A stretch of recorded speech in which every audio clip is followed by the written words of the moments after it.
श्री कृष्णा दोस्तों, मेरे चैनल पे आप सभी का स्वागत है। आज मैं आप सभी को एक ऐसी कथा बताऊंगी जो प्रेम और भाव का है।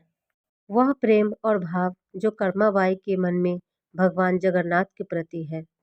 आज बात करेंगे कर्माबाई और भगवान श्री जगन्नाथ जी की। कर्माबाई जी और भगवान जगन्नाथ जी की अनमोल कहानी। जगदीशपुरी में एक कुटिया में रहने वाली कर्माबाई जी भगवान जगन्नाथ जी की अनन्य भक्त थी।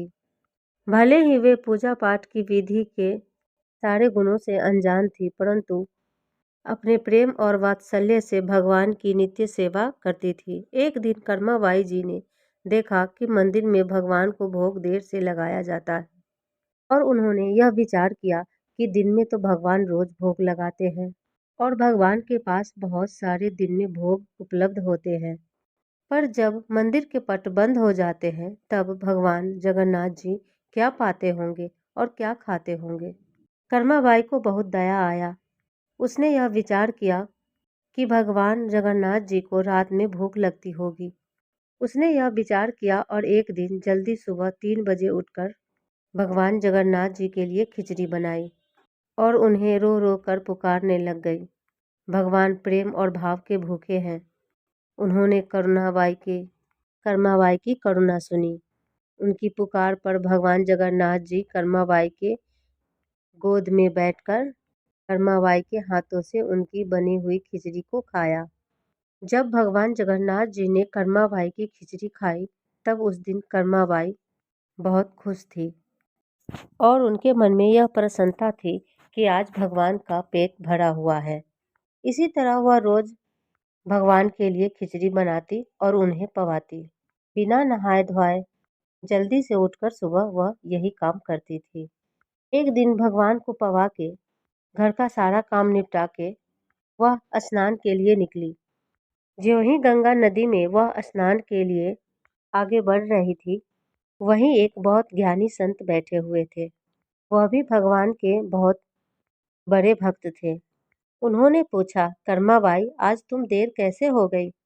कर्माबाई ने सारी बात बताई कि भगवान के लिए सुबह जल्दी उठकर भोग बनाकर उन्हें पवाकर उसके बाद सारा काम निपटाकर जब मैं स्नान के लिए आई हूँ।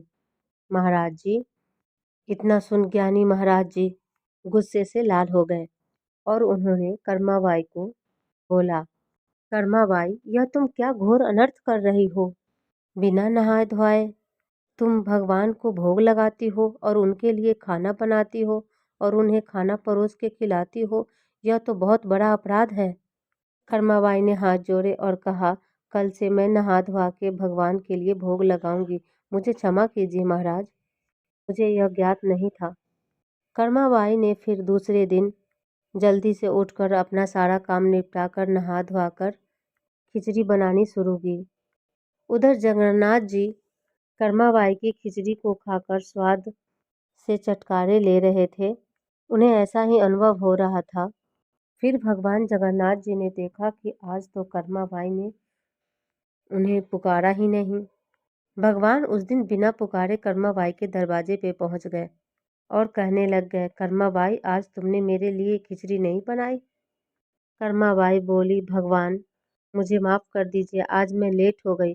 मैं नहा धोआ के आपके लिए पवित्रता से खिचड़ी बनाऊंगी और फिर आपको पवाऊंगी। भगवान ने पूछा, ऐसा क्यों? कर्माबाई ने फिर सारी बात बताई। भगवान ने कहा, कोई बात नहीं, मुझे जल्दी जल्दी भूख लगी है, जल्दी से खिचड़ी बना के दो। कर्माबाई गरम गरम खिचड़ी जल्दी जल्दी बना के और जल्दी परोस दी। तभी उधर पट खोलने का समय हो चुका था। मंदिर के द्वार खोलने के लिए पंडित वहां पे मंत्र वेदों का उच्चार कर रहे थे और घंटियां बजा रहे थे। भगवान जगन्नाथ जी गरम खिचड़ी जल्दी जल्दी खाए और पट खुलने से पहले भागते हुए अपने जगह पे आसन पे आके खड़े हो गए। पुजारी ने देखा कि पंडित जी कुछ निहार रहे हैं। उन्होंने देखा कि भगवान के मुख पे खिचड़ी लगी हुई है और वो भी भाप निकलती हुई गरम गरम खिचड़ी। फिर पुजारी ने प्रभु भगवान से पूछा कि प्रभु, ये क्या है, ये कैसी लीला है? फिर प्रभु जगन्नाथ जी ने सारी बात बताई और कहा, तुमने बहुत ज्ञान दिया है कर्माबाई को, इसी वजह से मेरा मुंह जल गया है। पंडित ने क्षमा मांगा और प्रभु से कहा, धन्य है प्रभु आप, मुझे क्षमा कर दीजिए प्रभु। मैं कर्माबाई को जाके बता दूंगा कि वह जैसे आपको पवाती थी वैसे ही बिल्कुल सुबह उठ के पवाए।